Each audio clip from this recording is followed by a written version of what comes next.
Hello प्यारे बच्चों। Question number 9 बेटा आपने देख लिया। क्वेश्चन नंबर 9 हमने हल कर दिया है ना। अब हम चलेंगे क्वेश्चन नंबर 10 की तरफ। क्वेश्चन नंबर 10 देखते हैं क्या है, पढ़ते हैं सवाल को। शाबाश।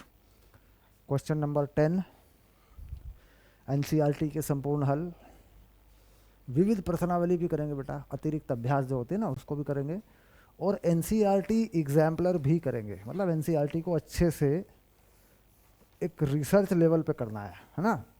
शाबाश।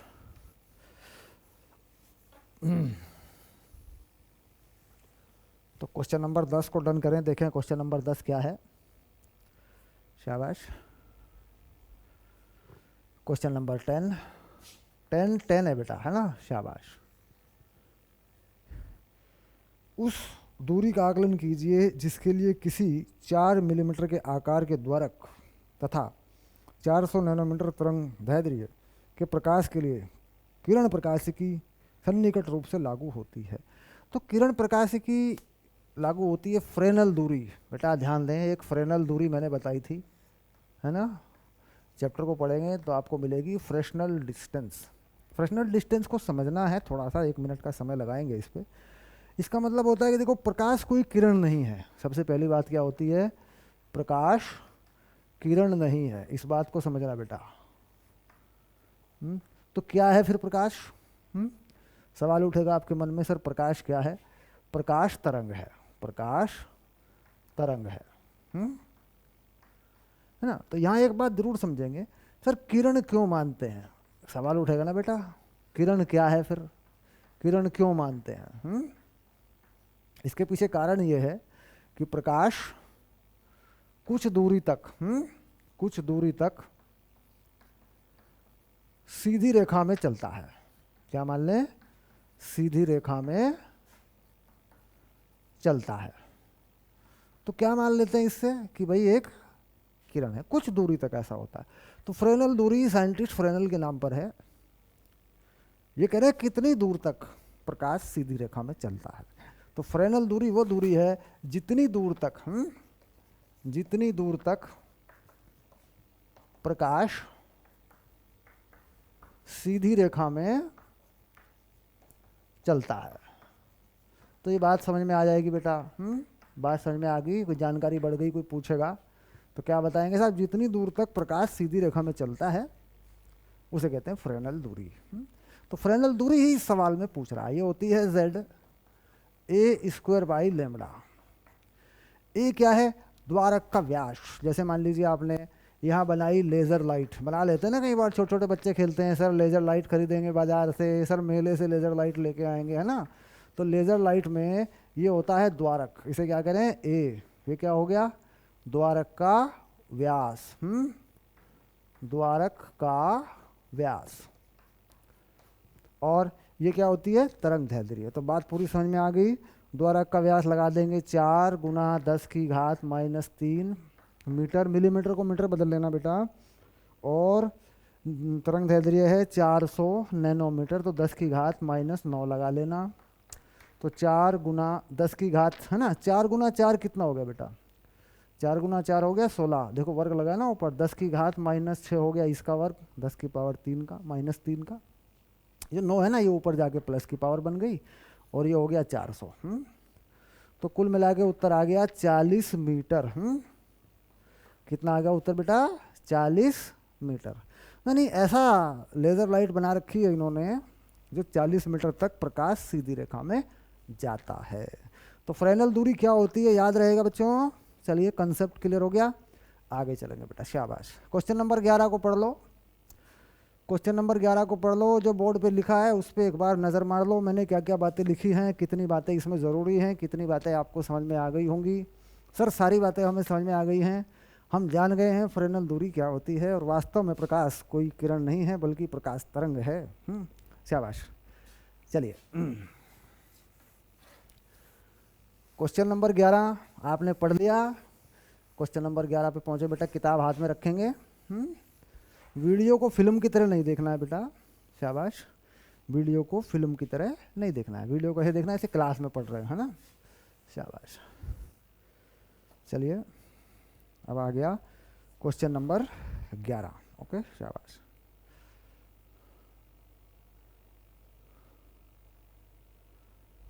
क्वेश्चन नंबर 11 पढ़िए। क्वेश्चन नंबर 11 को पढ़ के डन करो बेटा, शाबाश।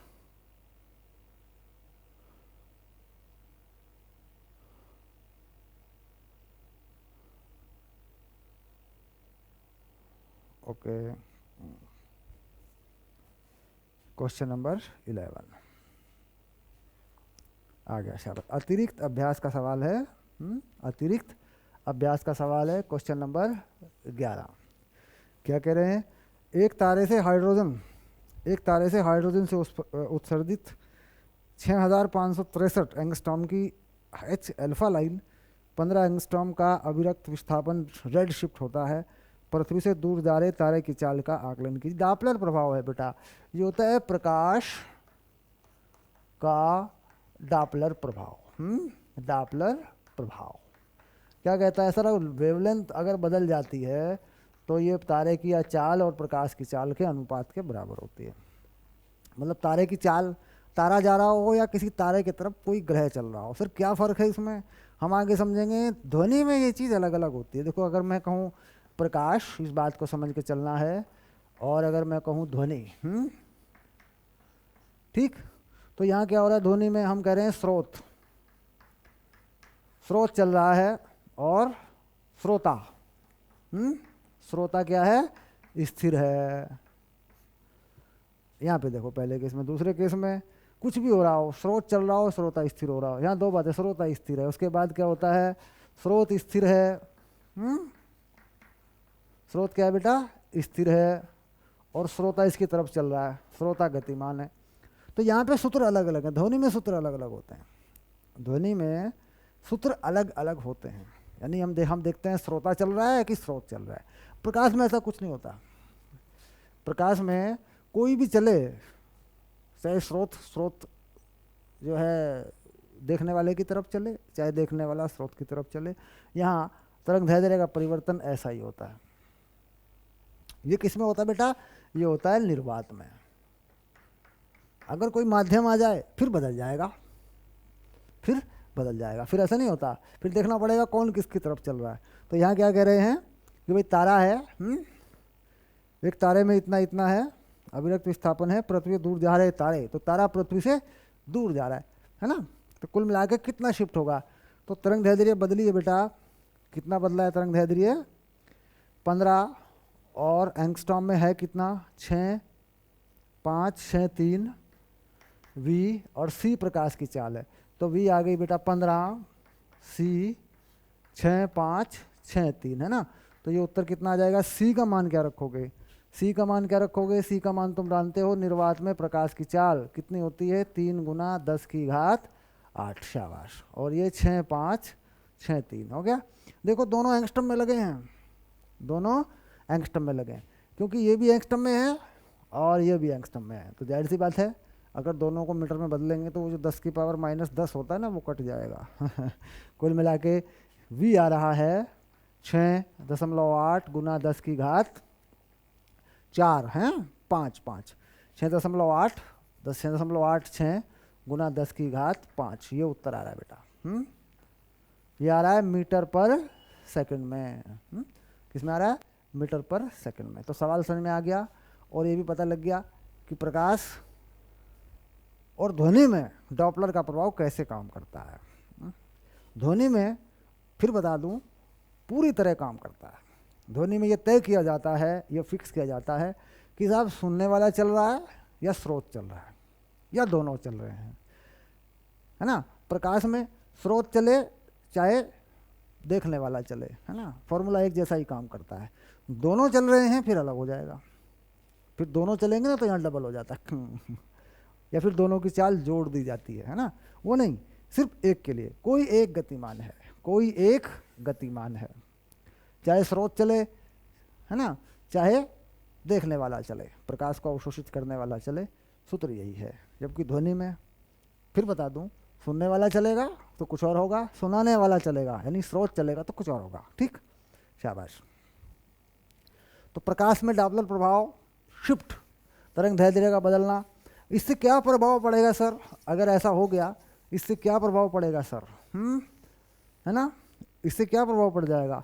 इससे प्रभाव ये पड़ जाएगा बेटा, रंग बदल जाएगा, रंग बदल जाएगा। देखो मान लो ये स्टार है, इस कंसेप्ट को समझना, ये है स्टार, और ये मान लो पृथ्वी है, और पृथ्वी मान लो हम खड़े हैं और हम इस स्टार को देख रहे हैं। इस स्टार से आने वाला प्रकाश का तरंग दैर्ध्य कम ज़्यादा हो रहा है। मान लीजिए किसी कारण से तरंग दैर्ध्य बढ़ जाती है, तो मान लीजिए ये है स्टार है येलो कलर का, सॉरी स्टार है ग्रीन कलर का, हरे रंग का है मान लीजिए, और दिखाई देता है, कैसा दिखाई देता है? दिखाई देता है पीले रंग का। हो सकता है ऐसा? बिल्कुल होगा, क्योंकि तरंग दैर्ध्य बढ़ रही है या घट रही है। ऐसा कब होगा? तरंग दैर्ध्य बढ़ रहा है, इसका मतलब दूर जा रहा है ये, इसका मतलब होगा कि ये दूर जा रहा है, ठीक। क्योंकि जब पास आता है तो तरंग दैर्ध्य घटती है, आवृत्ति बढ़ती है, आपेक्षिक चाल बढ़ जाती है ना। जब दूर आ रहा होता है तरंग दैर्ध्य घट रही होती है, और सॉरी जब पास आ रहा होता है, जब दूर जा रहा होता है तो बढ़ जाती है। यानी सिंपल सा कंसेप्ट बना लो, अगर कोई चीज़ प्रकाश देने वाली है, प्रकाश का स्रोत है, और दूर जा रही है, दूर जा रही है, तो विबग्योर विबग्योर जो है वो बेटा इस तरफ को शिफ्ट होता है। यानी हो सकता है नीले रंग की चीज़ तुम्हें हरे रंग की दिखाई दे, हरे रंग की चीज़ तुम्हें पीले रंग की दिखाई दे, तरंग दैर्ध्य बढ़ते हुए, क्योंकि ये लैम्बडा बढ़ रहा है। और जब पास आ रहा होता है, जब इधर को जा रहा होता है यूँ, तो ये विबग्योर नीचे की तरफ शिफ्ट होता है बेटा। कहाँ शिफ्ट होता है? नीचे की तरफ। हो सकता है नीले रंग की चीज़ तुम्हें बैंगनी रंग की दिखाई दे, हो सकता है लाल रंग वाला तुम्हें पीले रंग का दिखाई दे, क्योंकि ऐसे में तरंग दैर्ध्य घट जाती है। इस बात को ध्यान में रखेंगे। तो डॉपलर शिफ्ट का ऐसा मतलब नहीं है कि डॉपलर शिफ्ट बस पढ़ लिया उसका कोई काम नहीं है ना।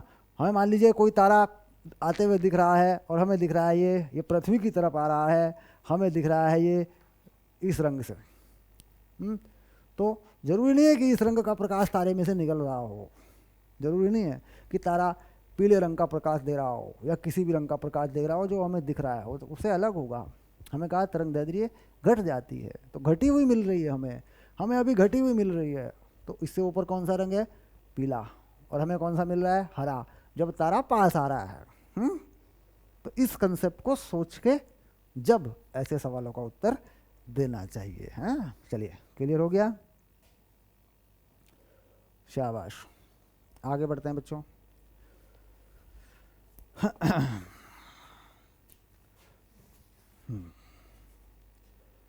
दरवाजा जगा दिया, शाबाश। ओके बेटा, क्वेश्चन नंबर 12 पढ़िए। और देखिए चाय भी आ गई है। शाबाश सर, चाय पियेंगे हम भी, तुम भी चाय पी लो। बच्चे चाय नहीं पिया करते, बच्चे बेटा, बच्चे चाय नहीं पिया करते।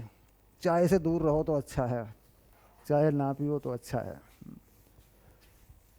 चाय ना पियो तो अच्छा है, चाय कम पियो, ठीक। चलिए क्वेश्चन नंबर 12। किसी माध्यम में जैसे जल में प्रकाश की चाल निर्वात में प्रकाश की चाल से अधिक है, न्यूटन के कणिका सिद्धांत द्वारा इस आशय की भविष्यवाणी कैसे की गई? क्या जल में प्रकाश की चाल प्रयोग द्वारा ज्ञात करके भविष्यवाणी की पुष्टि हुई? यदि नहीं तो प्रकाश के चित्रण का कौन सा विकल्प प्रयोगानुकूल है? प्रकाश की चाल जल में निर्वात से अधिक है, ऐसा न्यूटन ने कहा था। न्यूटन ने क्या कहा था कि माध्यम में जाने पर माध्यम में जाने पर प्रकाश की चाल क्या कहा था बताओ? बढ़ जाती है। और ये बात क्या थी? ये बात बाद में गलत हुई, ये कथन बाद में गलत साबित हुआ। क्यों? क्योंकि ये कथन, इसके पीछे एक तर्क था, उसको समझ लेंगे थोड़ा सा। मान लीजिए ये है निर्वात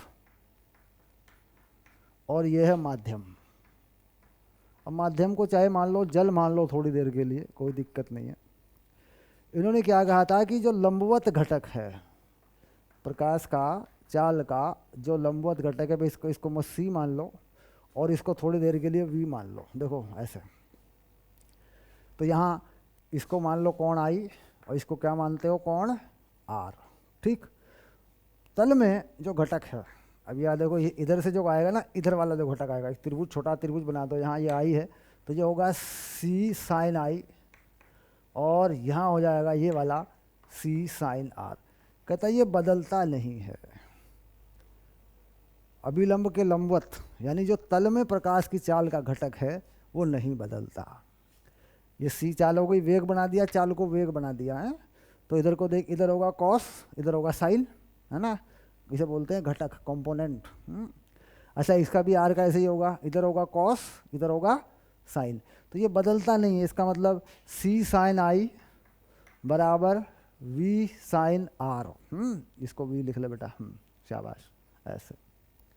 तो क्या कह रहे हैं, वी बाई सी साइन आई बटे साइन आर, है ना। तो इसका मतलब हो गया कि v बड़ा है c से, i बड़ा है r से। अगर अपवर्तन का नियम लागू कर दें, हम कहते साहब ये तो अपवर्तनांक होता है। अच्छा, अपवर्तनांक में क्या नियम होता है, sine i by sine r क्या होता है, n होता है। अच्छा, n यहाँ 1 से अधिक है पक्का, तो इसका मतलब v बड़ी हो गई c से।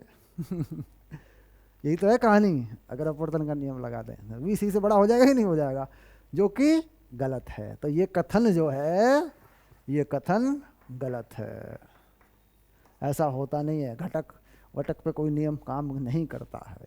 फंडामेंटल इसका ये होता है n1 साइन आई और n2 साइन आर। ये जो नियम सिद्ध होता है ये इस आधार पर होता है कि प्रकाश क्या है, प्रकाश तरंग है ना। और दूसरा कंसेप्ट में क्या होता है कि प्रकाश किसी भी माध्यम को पार करने में कम से कम समय लेता है। हालांकि इसके पीछे एक बड़ी कहानी है, लंबी चौड़ी हिस्ट्री है ना। इसको हम सिद्ध भी कर लेते हैं कि साहब ये नियम ऐसा क्यों होता है, सिद्ध हो जाता है। पर इसका रियल फैक्ट ये होता है कि प्रकाश किसी भी माध्यम को पार करने में कम से कम समय लेता है। उसका कारण क्या होता है कि प्रकाश की आवृत्ति अचर रहती है। ये बात मैंने कहीं ना कहीं बताई होगी बेटा, जब पूरा चैप्टर पढ़ाया होगा कि प्रकाश की आवृत्ति अचर रहती है, जिसके कारण माध्यम के अणु आवृत्ति को स्वीकार कर लेते हैं। तो प्रकाश कम से कम समय में उस माध्यम में से निकल जाता है, पारगमित हो जाता है, हैं? तो ये मेन फैक्टर होता है कि प्रकाश की आवृत्ति अचर रहती है। अब आवृत्ति होती किस में, साहब आवृत्ति तो तरंग में होती है, किरण में तो होती नहीं है। तो आवृत्ति तरंग का गुण है। और प्रकाश में तरंग का गुण, आवृत्ति कैसा गुण है, ये मूल गुण है, मौलिक गुण है। बात पक्की याद हो गई, अच्छे से कंसेप्ट बनते जा रहे हैं, शाबाश, डन करो। अब बताओ मैं चाय पीऊँ कि ना पीऊँ, शाबाश। चलिए एक घूंट चाय की पी लेते हैं। आप जो बोर्ड पे लिखा है उसको एक बार पढ़ लो बेटा, एक बार मिट गया तो वीडियो पीछे हटानी पड़ेगी फिर तुम्हें, हैं।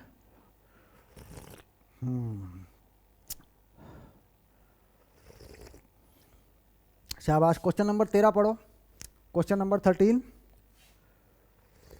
क्वेश्चन नंबर 13, शाबाश। क्वेश्चन नंबर 13, ये भी कुछ ऐसा ही सवाल है, सोचने विचारने वाला सवाल है। क्वेश्चन नंबर 13 पढ़ लीजिए एक बार।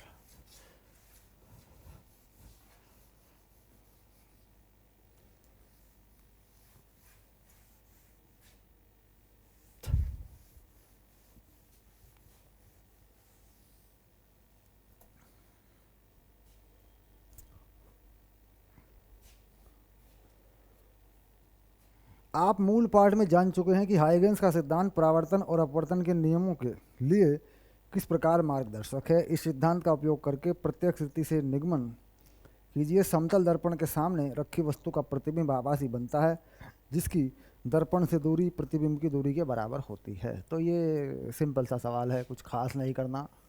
एक समतल दर्पण बनाएंगे, इसके सामने एक बिंदु वस्तु रखेंगे यहाँ, यहाँ से एक किरण लेंगे, तरंगाग्र बेटा ऐसे बना देते हैं। और ये हो गया परावर्तित तरंगाग्र, ऐसे। ऐसे यहाँ से बना लेते हैं इतनी दूरी पे, इसका भी हो गया ये ऐसे, यूँ, है ना। और इसे पीछे मिला देंगे ऐसे, ये बन जाएगा प्रतिबिंब ओ डैश, ये बन जाएगी वस्तु ओ, ये हो गई वस्तु, और ये बन गया प्रतिबिंब। बस हो गया, इतनी कहानी करना काफ़ी है, इससे ज़्यादा झंझट रेखाएं वखाएं खींचने की ज़रूरत नहीं है। शाबाश। तो क्वेश्चन नंबर 13 खत्म, किरण आरेख बना, काम निपटा। चलिए आगे देखते हैं। समतल दर्पण में कैसे प्रतिबिंब बनते हैं? आभासी, सीधे, समान आकार के और पार्श्विक उल्टे। पार्श्विक कैसे होते हैं? उल्टे होते हैं। मतलब दाएं हाथ का दिखता है बायां हाथ। अगर समतल दर्पण के सामने दायां हाथ कर दूं तो कैसा हाथ दिखेगा? बायां हाथ दिखेगा, है।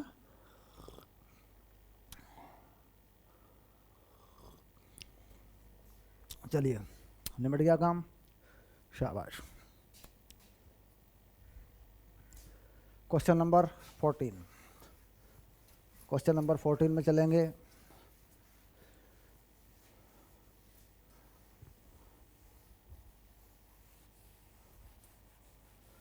शाबाश।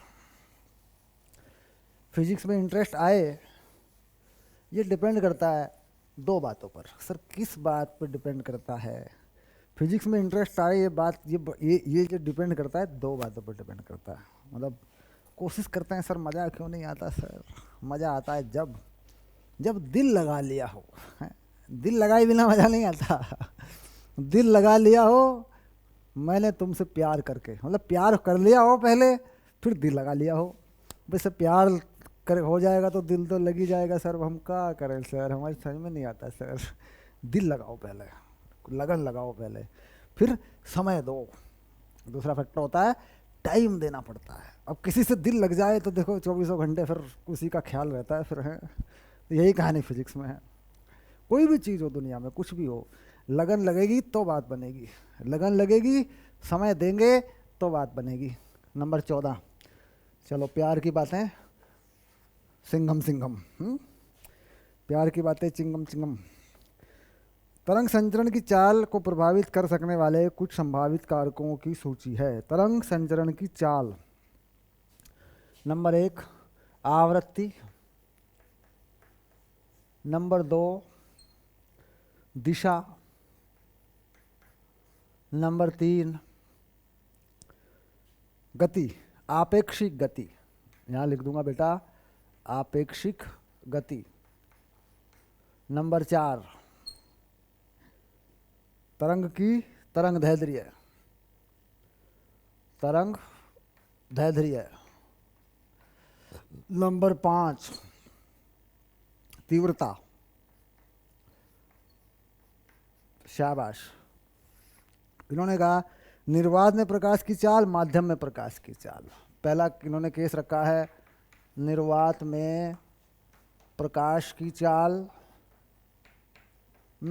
और दूसरा केस क्या रखा बेटा, समझना है, माध्यम में प्रकाश की चाल। ओके। तो ये कहना क्या चाह रहे हैं? सर सवाल क्या है? मतलब सवाल तो अच्छा खासा है, समझने लायक है, सवाल बढ़िया है।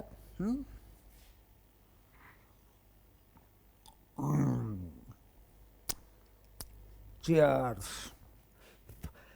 निर्वात में प्रकाश की चाल कांस्टेंट होती है, अचर होती है, किसी पर निर्भर नहीं करती। 3 × 10⁸ है। इनमें से किसी पे निर्भर नहीं करती, कोई लेना देना नहीं है निर्वात में प्रकाश की चाल। ठीक, अचर है, 10⁸ है, टेंशन खत्म। 10⁸ होती है मान लो।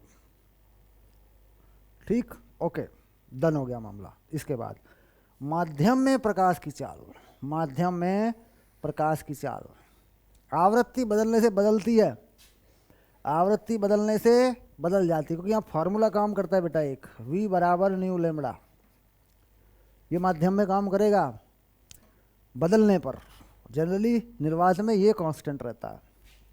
निर्वात में क्या होता है, यही रहती है, बाकी बदले ना बदले कोई। आवृत्ति बदलने पर क्या होगा, आवृत्ति अगर बदलेंगे तो क्या होगा, तरंग दैर्ध्य बदलेगी, चाल बदलेगी, दोनों में से कौन बदलेगा? तो माध्यम का गुण है चाल और तरंग दैर्ध्य। माध्यम का गुण क्या है? तरंग दैर्ध्य और चाल। अगर हम प्रकाश की आवृत्ति बदल देंगे किसी भी माध्यम में तो उसकी चाल बदल जाएगी, लेकिन इसके लिए हमें तरंग दैर्ध्य को कांस्टेंट करना पड़ेगा। तरंग दैर्ध्य को क्या करना पड़ेगा?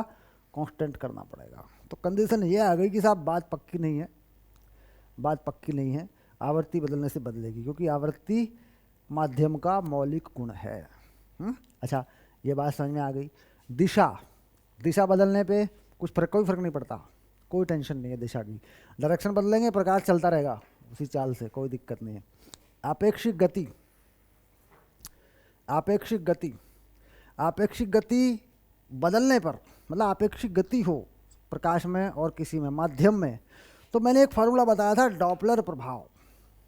तो डॉपलर प्रभाव लागू हो जाता है, यानी बदल जाती है चाल जो है बदल जाती है ना। निर्वात में अधिकतम चाल यही होती है, माध्यम में बदलती है। तरंग दैर्ध्य बदलने पे चाल बदलती है, तीव्रता बदलने पे चाल नहीं बदलती है, नहीं बदलेगी, कोई फर्क नहीं पड़ेगा, कोई प्रभाव नहीं होता। तीव्रता का मतलब ऊर्जा से है, चाल से नहीं है। तीव्रता का मतलब ऊर्जा से है बेटा। शाबाश। तो कुल मिला के निर्वात में प्रकाश की चाल यही होती है, हर हाल में यही होती है। बाकी माध्यमों में दिशा से कोई लेना देना नहीं है, आवृत्ति नहीं बदलेगी चाल, शर्त है उसके लिए। आपेक्षिक गति बदल जाएगी चाल, तरंग दैर्ध्य से बदल जाएगी चाल, है ना, तीव्रता से नहीं बदलेगी चाल। ठीक, डन हो गया, शाबाश। चलिए अगला सवाल देखते हैं। क्लियर?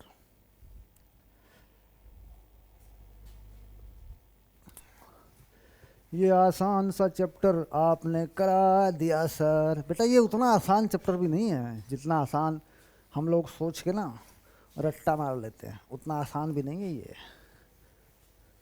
ये उतना आसान नहीं है। ये इश्क नहीं आसान, ये काम है बस। किसका काम है भाई? किसका काम है? ये इश्क नहीं आसान।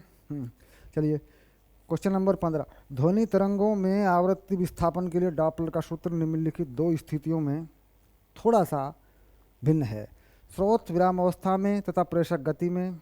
स्रोत गति में परंतु प्रेषक विराम अवस्था में, जबकि प्रकाश के लिए डॉपलर का सूत्र एक ही जैसा है दोनों स्थितियों में, लेकिन माध्यम में ये अलग होगा। इस सवाल को बहुत अच्छे से अब समझना है, क्योंकि मैंने इसका थोड़ा सा इशारा आपको करके बता दिया था। इसको अच्छे से समझना है। मतलब ये वो सवाल है जहाँ पर लोग आकर अक्सर स्किप कर जाते हैं। स्किप मतलब छोड़ के आगे बढ़ जाते हैं इसको, है ना। खैर चलिए, यहाँ लेते हैं निर्वात और यहाँ लेते हैं माध्यम। ये देखो, यहाँ हो गया स्रोत, सोर्स, और इस सोर्स को मैं चला देता हूँ, इसे कर देता हूँ मोशन में, गतिमान है। और यहाँ है प्रेषक, सुनने वाला या देखने वाला। दूसरा केस, यहाँ पर मैं क्या करता हूँ, सोर्स, इसको रोक लेता हूँ। यहाँ पे ये स्थिर किया मैंने, ध्यान रखना, स्थिर। यहाँ पर इसको रोक लेता हूँ, सोर्स को स्थिर कर लेता हूँ, प्रकाश स्रोत है, और यहाँ इस प्रेषक को मैं चला लेता हूँ, ये मोशन में है।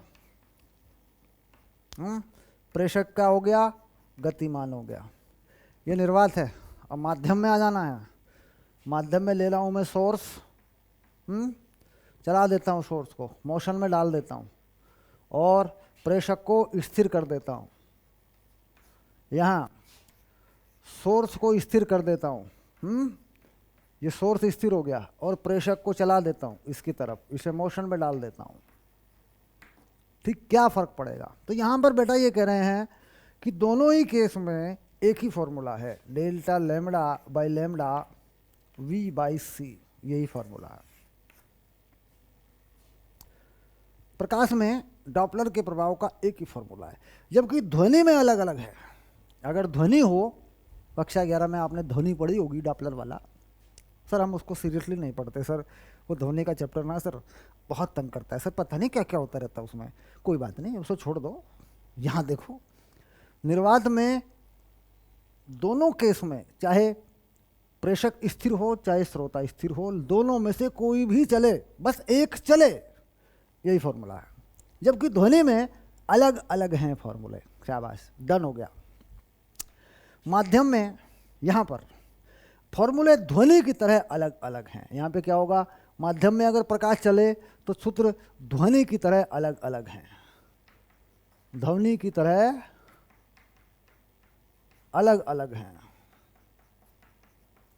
और जो ध्वनि वाले हैं वही हैं, यानी जो ध्वनि में काम करते हैं ना वैसे ही हैं, कोई फर्क नहीं है उनमें। ठीक, तो बस इस सवाल को यहाँ समझ लेना है।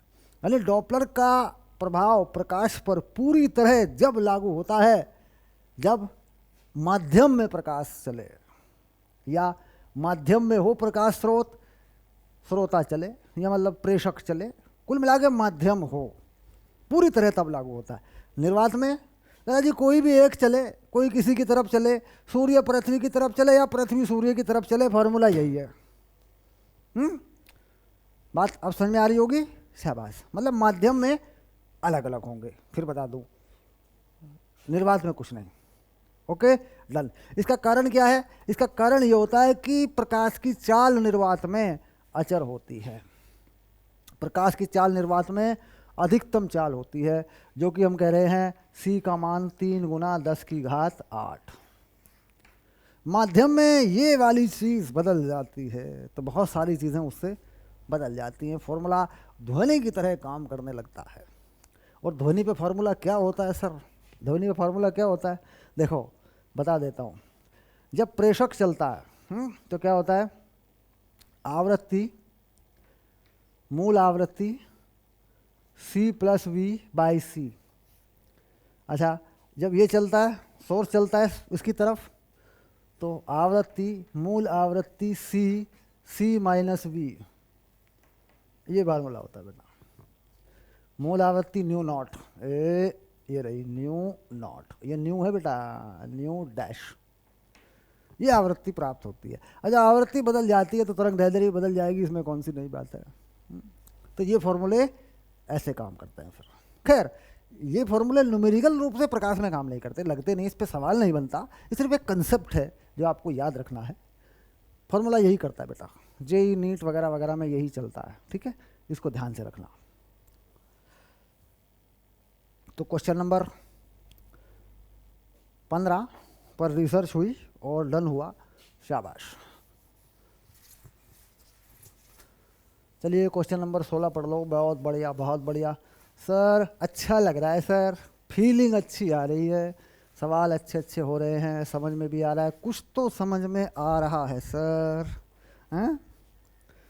क्वेश्चन नंबर 16, द्विध्रुवीय प्रयोग में 600 नैनोमीटर तरंग दैर्ध्य के प्रकाश एक दूरस्थ पर्दे वाले फ्रिंज की चौड़ाई 0.01 है, दोनों झिर्रियों के बीच की दूरी।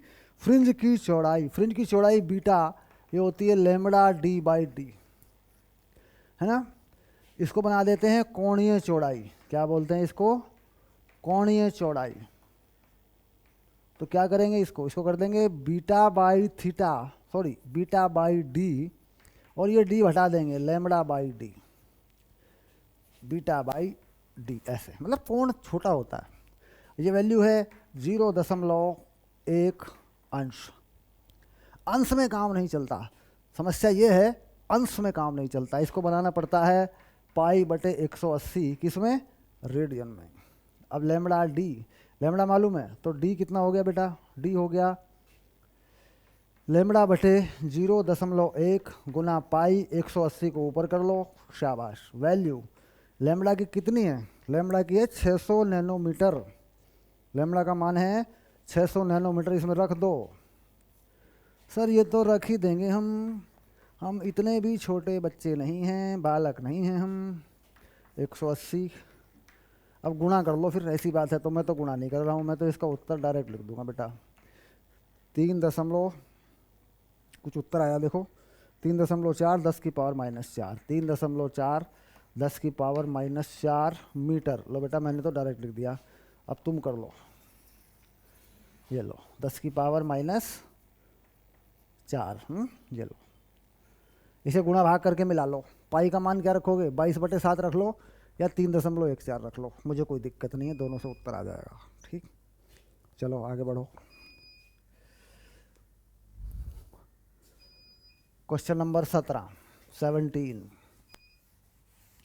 सर मैं इस क्वेश्चन का वेट कर रहा था, इसमें कई सारी चीज़ें हैं, मैं कंफ्यूज हो रहा था सर। क्वेश्चन नंबर 17 के बारे में मैं सोच तो रहा था सर, मैं करूँगा इसको, मैंने कोशिश तो करी थी सर, इसका एक ऑप्शन जो है मेरी समझ में नहीं आया।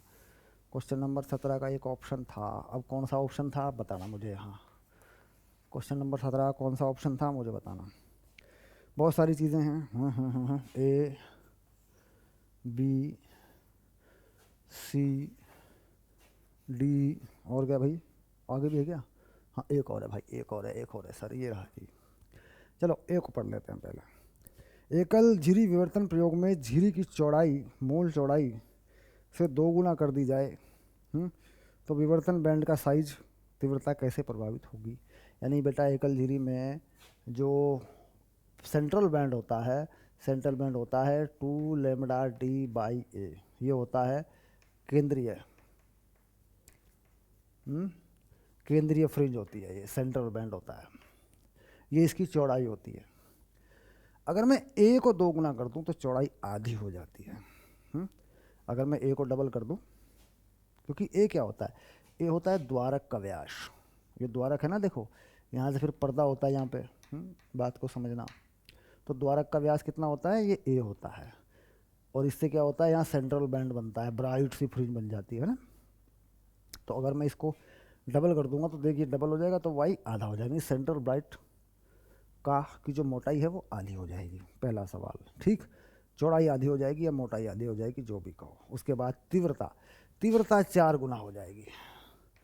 तीव्रता कितनी हो जाएगी, 4 गुना।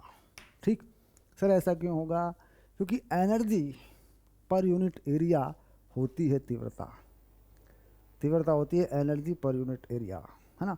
अब अगर आप इसको आधा करेंगे बेटा, इसको आधा करेंगे, ठीक, तो एरिया कितना हो जाएगा, एरिया कम नहीं हो जाएगा, एरिया 1/4 नहीं हो जाएगा भाई। मान लीजिए ये एरिया है इस सर्कल का, इसका रेडियस है r, तो कितना एरिया होगा इसका, πr²। अगर मैं r को r/2 कर दूँ, तो कितना एरिया हो जाएगा, πr²/4। अच्छा, तीव्रता क्या होती है, तीव्रता होती है एनर्जी अपॉन एरिया। पहले एनर्जी कितनी थी, ई मान लो, एरिया था πr², बाद में कितना हो गया, ई, एरिया कितना हो गया, πr²/4 हो गया बेटा। तो देख 4 गुना होगी कि नहीं होगी तीव्रता, मतलब एरिया के व्युत्क्रमानुपाती होती है। और एरिया क्या है, स्क्वायर का पर निर्भर करता है, एरिया वर्ग पे होता है, स्क्वायर के डायरेक्टली प्रोपोर्शनल होता है एरिया। तो मान लीजिए अगर ये मोटाई, ये पर्दा, ये वाली चीज़ अगर आधी हो जाएगी तो क्षेत्रफल 1/4 हो जाएगा, तो उसके कारण तीव्रता 4 गुना हो जाएगी। शाबाश, समझ में आ रही है बात, बहुत बढ़िया। चलिए आगे देखते हैं।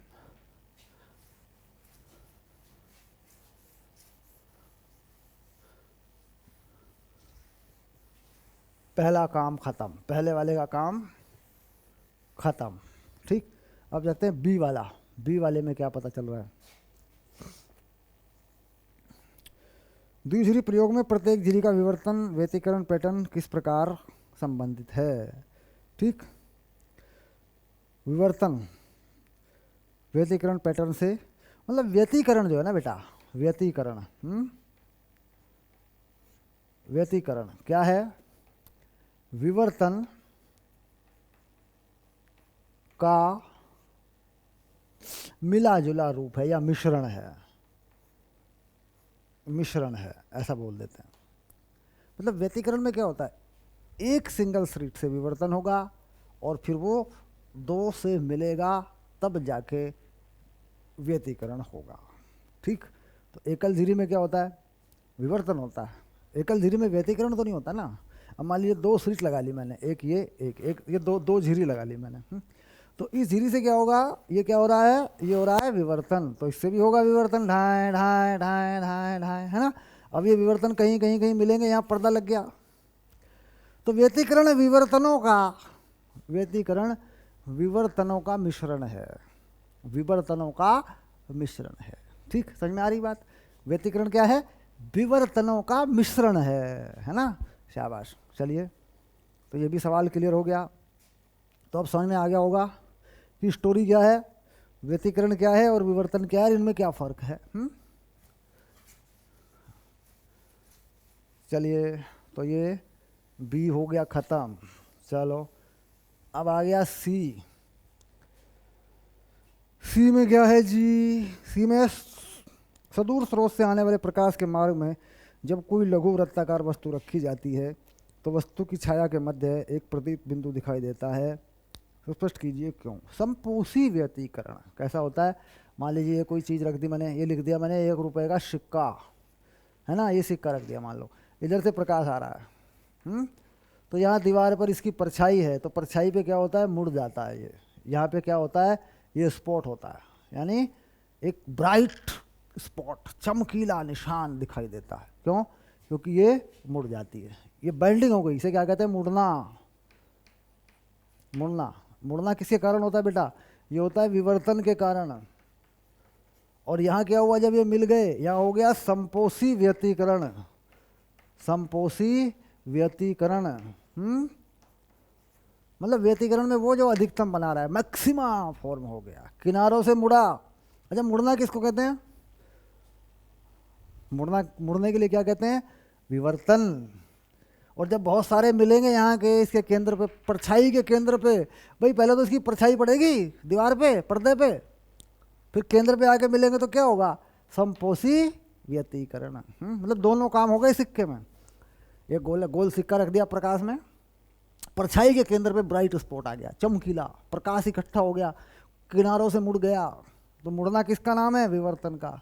और वहाँ जो इकट्ठा हुआ बहुत सारा प्रकाश बन गया, उस पर वो क्या हो गया, संपोषी व्यतिकरण हो गया। शाबाश, नहीं दोनों काम हो गए इसमें, व्यतिकरण भी हो गया, विवर्तन भी हो गया। शाबाश। सर ये तो समझ में आ गया। चलिए आगे चलते हैं, फिर बेटा आगे बढ़ते हैं। 17 नंबर डन, आगे चलते हैं। 17 नंबर में कुछ और बचा है, एक और पढ़ लेते फिर। ई वाला बचा, ई वाला देखो, 17 का ई। सर ये तो छूट गया था हमसे, नहीं बेटा छूटेगा नहीं। किरण प्रकाश की सीधी रेखा में गति करने की संकल्पना पर आधारित है। यानी किरण प्रकाशिकी में हम ये मानते हैं कि प्रकाश सीधी रेखा में चलता है। शाबाश। विवर्तन प्रभाव, जब प्रकाश का संचरण एक द्वारक झिरी या वस्तु के चारों ओर प्रेषित किया जाए तो इस संकल्पना को नकारता है। क्यों, क्योंकि प्रकाश तरंग है, किरण नहीं है, इसलिए नकारता है। तथापि किरण प्रकाशिकी की संकल्पना प्रकाशीय यंत्रों में प्रतिबिंबों की स्थिति व उनके द्वारा दूसरे अनेक गुणों को समझने के लिए सामान्यतः उपयोग में लाई जाती है।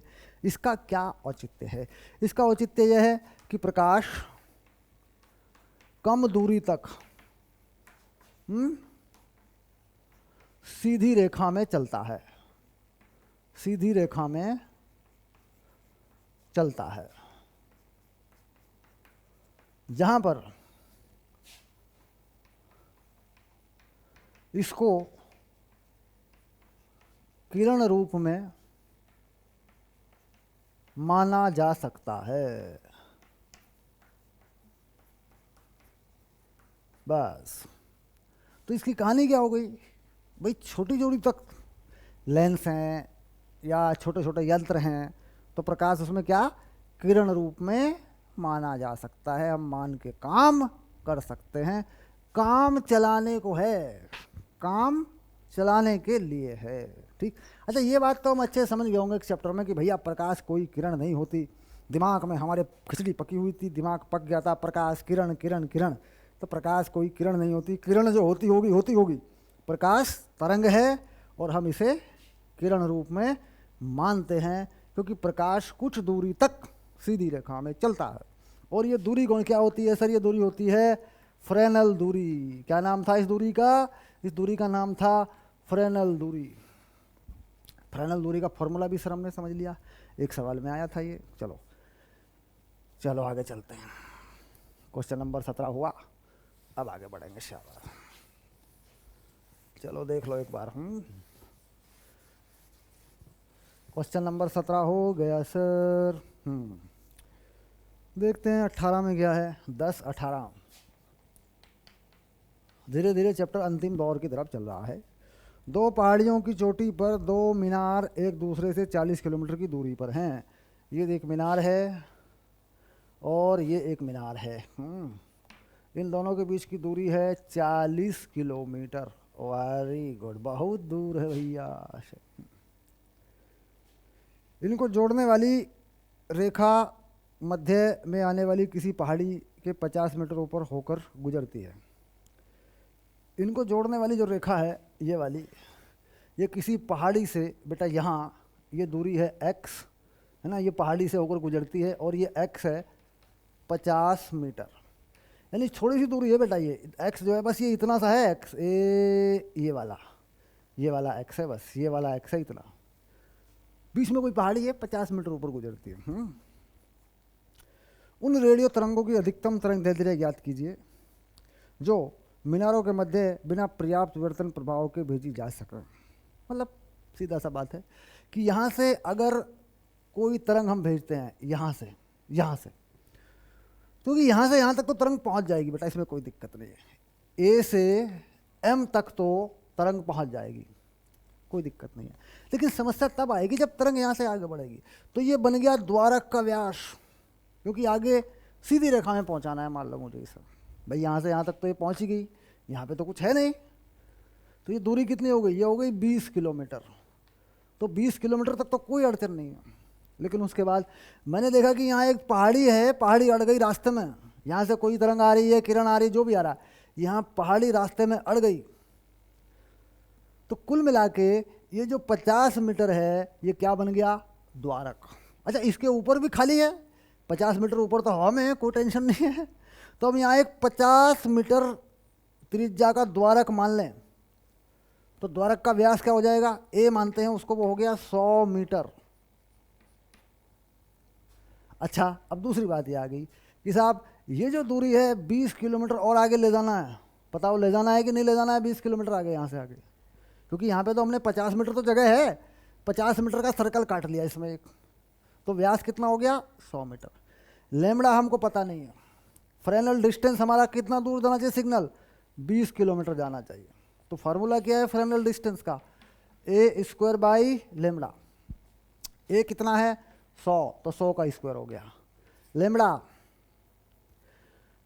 हमें नहीं पता कितनी दूर जाना है सिग्नल, 20 किलोमीटर। तो 20 गुणा 10 की पावर 3 ये बन गए मीटर। तो लेमड़ा का मान आ गया 100 गुना 100 बटे 20, 2 गुणा 10 की पावर 4 हो गया।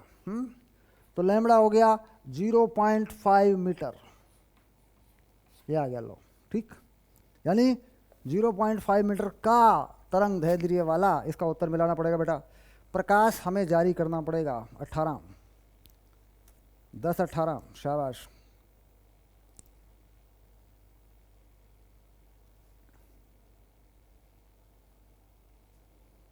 दस 18 12 25, यानी इसका हाँ 20 की दूरी कितनी है? 40 किलोमीटर, 50 मीटर ऊपर है। उन रेडियो तरंगों की अधिकतम तरंग दैर्ध्य बता रहा है। ठीक है, 20। तो द्वारक को बेटा अगर 50 मान लूँ मैं, 50 का स्क्वायर कर लूँ ऐसे, तो नीचे तो यहाँ तो 50 गुना 50 आ जाएगा ना। फिर इसके हिसाब से भी उत्तर लिख सकता है ना, खतरा है ना।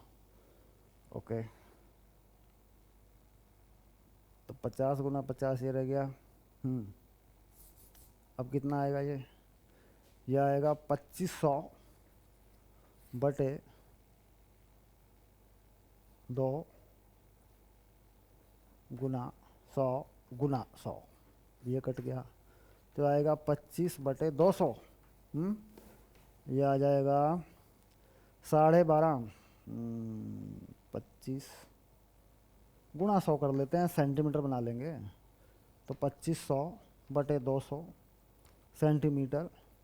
अब 200 कट गया, 12.5 सेंटीमीटर। ओके, यानी इसी को द्वारक का व्यास माना है, इसी को 50 को, मतलब उसकी त्रिज्या का 100 मीटर नहीं बनाया, उसको 50 मीटर बनाया है। हालांकि मेरा अनुभव कहता है कि 100 मीटर बनना चाहिए। क्यों? क्योंकि कोई भी तरंग यहाँ से चलेगी ना ऐसे, तो वो चारों तरफ ही फैलेगी, और 50 मीटर पे ये पहाड़ी है, तो इसको ऊपर का एरिया तो मिल ही जाएगा ना बेटा भाई, इससे ऊपर तो कुछ है नहीं।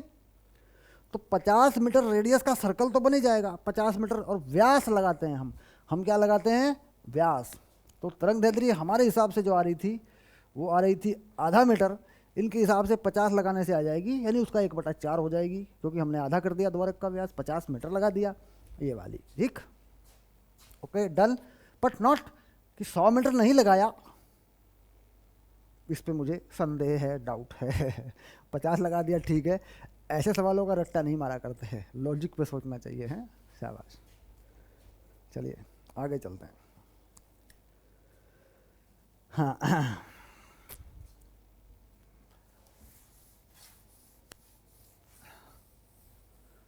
आगे चलते हैं, अगला सवाल देखते हैं। शाबाश,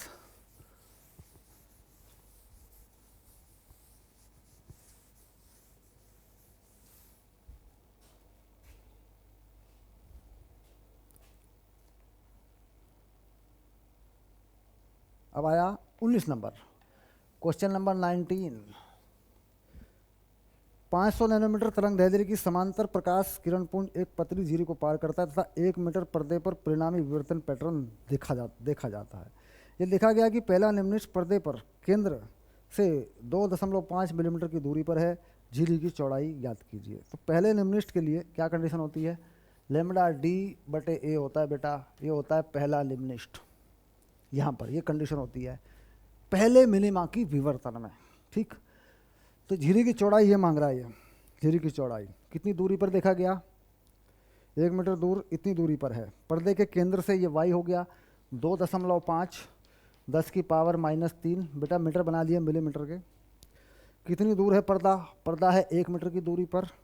तरंग दैर्ध्य है 500 नैनोमीटर। नैनोमीटर को हटाने के लिए 10⁻9 लगा लो, ए की वैल्यू बता दो। ए की वैल्यू कितनी आ रही है? 500 गुना 10⁻⁻9। आगे बढ़ गया मैं, 2.5 गुना 10⁻⁻3, ऐसा हो गया।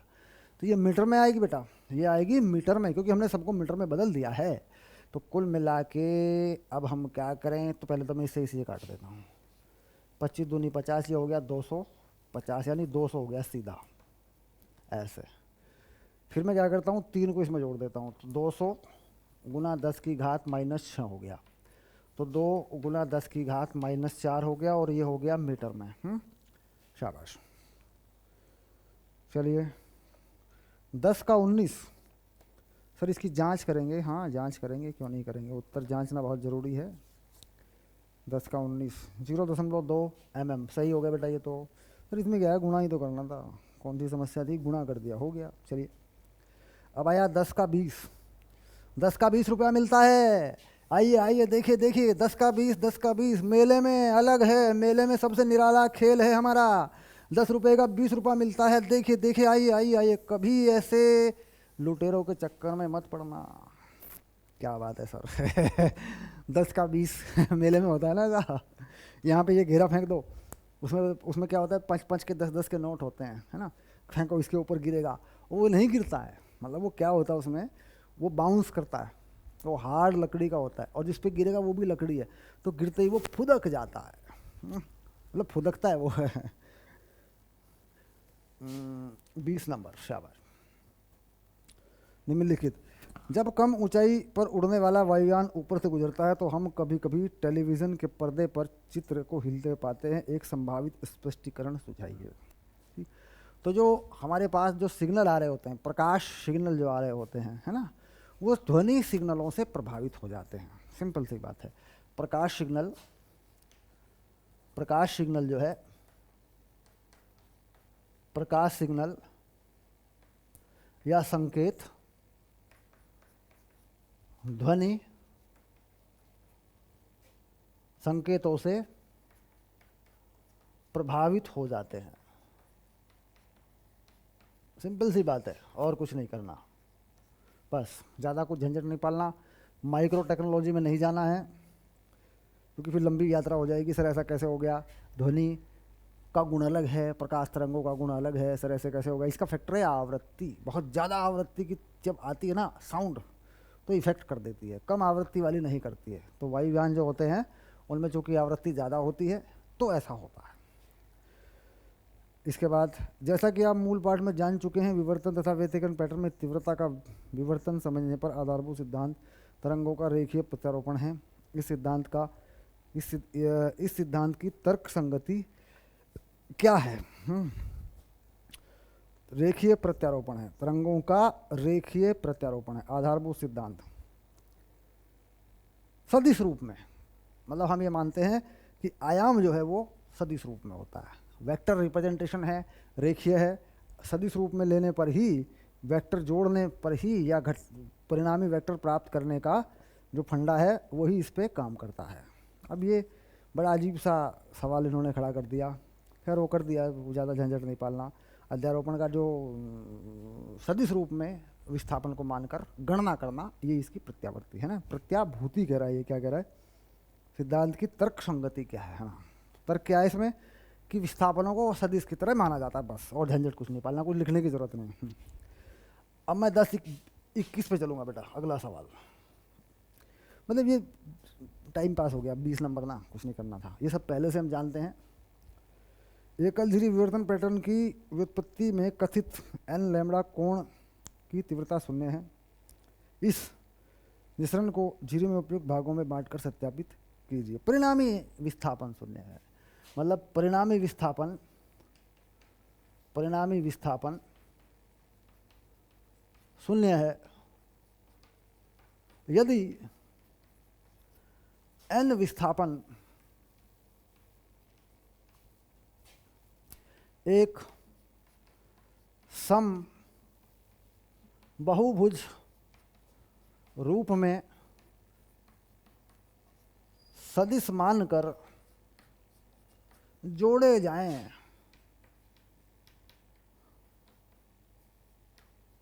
तो परिणामी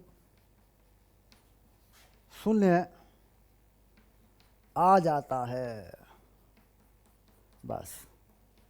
मतलब बहुत सारे विस्थापन, देखो ऐसा करते हैं, देखते हैं, ये पहला, ये दूसरा, ये तीसरा, ये चौथा, ये पांचवा और ये छठा। तो क्या हो गया परिणाम? सारा वेक्टर जोड़ दिया तो क्या होगा परिणाम? परिणाम हो गया 0, y बराबर 0।